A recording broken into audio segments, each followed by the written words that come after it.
ফিলিস্তিনিদের সমর্থনে আন্দোলনরত যুক্তরাষ্ট্রের বিভিন্ন বিশ্ববিদ্যালয় ওয়ার জোনে পরিণত হয়েছে।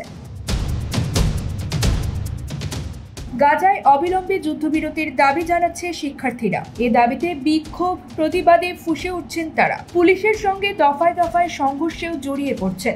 এখন পর্যন্ত বিভিন্ন বিশ্ববিদ্যালয়ের 550 জন শিক্ষার্থীকে আটক করেছে পুলিশ। আটলান্টার এমডি ইউনিভার্সিটিতে কলেজ প্রশাসকদের নির্দেশে আইন প্রয়োগকারী কর্মকর্তারা বিক্ষোভকারীদের বিরুদ্ধে টেজার গান এবং টিয়ার গ্যাস মোতায়েন করেছে। বিশ্ববিদ্যালয়ের ইংরেজি এবং আদিবাসী অধ্যয়নের অধ্যাপক এমিল কেমে বলেছেন যে বিশ্ববিদ্যালয়ের এই দৃশ্য তাকে কিশোর বয়সে গুয়াতেমালার গৃহযুদ্ধের কথা মনে করিয়ে দিচ্ছে। তিনি আরও বলেন, পুলিশ তাদের অস্ত্র রাবার বুলেট প্রয়োগ করে শিক্ষার্থীদের সরানোর চেষ্টা করছিল। আমার মনে হচ্ছিল আমি কোনো যুদ্ধক্ষেত্রে ছিলাম। ইমোরি ক্যাম্পাসে বিক্ষোভকারীদের আন্দোলন থামানোর জন্য একটি যৌথ অভিযানের নেতৃত্ব দিচ্ছে আটলান্টা পুলিশ এবং জর্জিয়ার সেনাবাহিনী।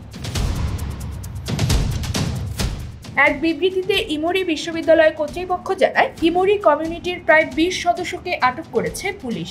গত সপ্তাহে গাজায় ফিলিস্তিনিদের প্রতি সংহতি জানিয়ে প্রথম বিক্ষোভ শুরু করেন যুক্তরাষ্ট্রের কলম্বিয়া ইউনিভার্সিটির শিক্ষার্থীরা।